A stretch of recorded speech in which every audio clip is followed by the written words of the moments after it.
कक्षा 11वीं के सभी विद्यार्थी ध्यान दें। आज की इस क्लास में भूगोल का एक प्रश्न पत्र हम कंप्लीट करेंगे। 80 नंबर का आपका पेपर है और इस वीडियो के द्वारा आप 65 अंक एग्जाम में ला सकते हैं।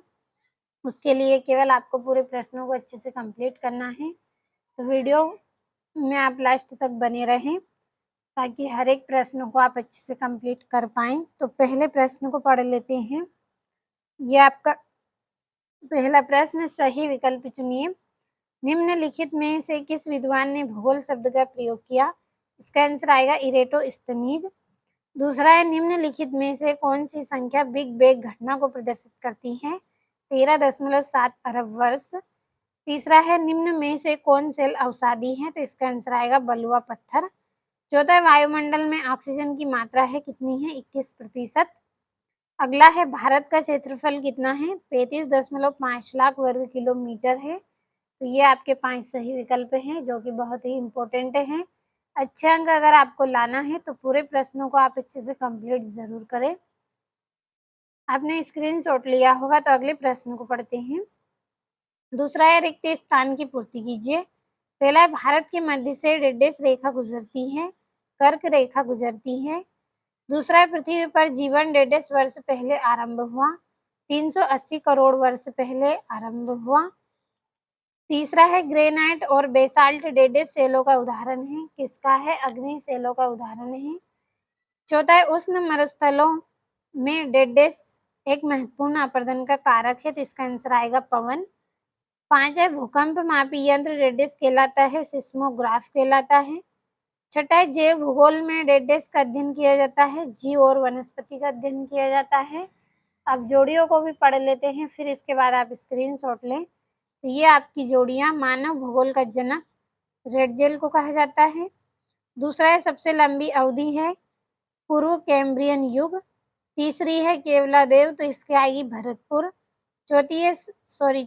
चौथी जोड़ी है आपकी सैडल चोटी, तो इसका आएगा उत्तरी अंडमान। पांचवा कांतरिक चट्टान, तो इसकी जोड़ी रहेगी संगमरमर। तो यहाँ से आप दोनों प्रश्नों का अच्छे से स्क्रीनशॉट लें। इसके बाद अगले प्रश्न को पढ़ेंगे। अगला प्रश्न है, एक शब्द या एक वाक्य में उत्तर बताइए। पहला है, खनिज का मूल स्रोत क्या है? मैग्मा है। दूसरा है, मरुस्थलीय क्षेत्रों में उथली जल की झीलों को क्या कहते हैं? तो इसका आएगा प्लाया। तीसरा है, पृथ्वी की त्रिज्या कितनी है? 6378 किलोमीटर है। चौथा है, वायुमंडल में ऑक्सीजन की मात्रा कब पूर्ण रूप से हुई? 200 करोड़ों वर्ष के रूप में 200 करोड़ों के रूप में पूर्ण हुई। पांचवा है, भारत किस गोलार्ध में स्थित है? उत्तरी गोलार्ध में स्थित है। छठा है, कश्मीर हिमालय का कौन सा भाग ठंडा मरुस्थल कहलाता है? उत्तरी पूर्व भाग ठंडा मरुस्थल कहलाता है। अब अगले प्रश्न की ओर बढ़ते हैं जिसमें आपके सत्य असत्य।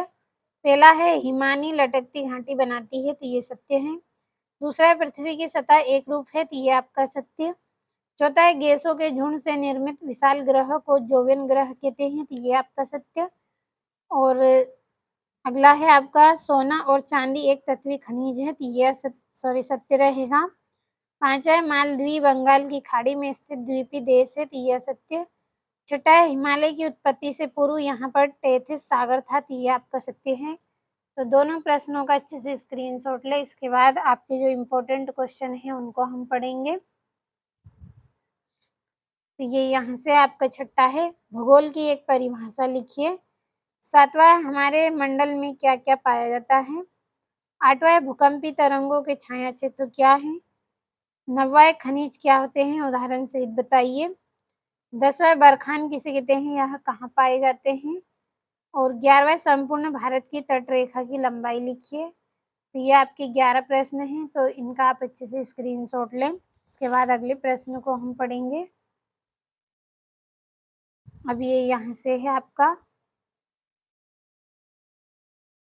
12वां, पश्चिम तटीय मैदान पर कोई डेल्टा क्यों नहीं है? 13वां, अफवाह से क्या तात्पर्य है? 14वां, घाटी रंध्र अथवा युवाला का विकास कैसे होता है? 15वां है, पी तरंग में अंतर बताइए। और ये आपका 16वां, भौतिक भूगोल तथा मानव भूगोल में अंतर। तो 2-2, 3-3 नंबर के प्रश्न हैं, अच्छे से स्क्रीनशॉट के माध्यम से कंप्लीट करें। अब अगले प्रश्न की ओर बढ़ते हैं। तो ये यहाँ से आपका 17वां है। पूर्वी तटीय मैदान एवं पश्चिमी तटीय मैदान में अंतर स्पष्ट कीजिए। 18वां पृथ्वी की आंतरिक संरचना का विस्तार से वर्णन कीजिए, 4 नंबर का। और नदी घाटी मैदान में पाए जाने वाले महत्वपूर्ण स्थलाकृतियां कौन सी है, इनका विवरण दीजिए, ये भी 5 नंबर का। और 20वें में आपको निम्नलिखित में नामांकित चित्र रेखा सहित बताना है। तो कंप्लीट करें स्क्रीनशॉट के माध्यम से। हर एक प्रश्न को आप अच्छे से समझ कर याद करें, बहुत ही इम्पोर्टेंट क्वेश्चन है आपके।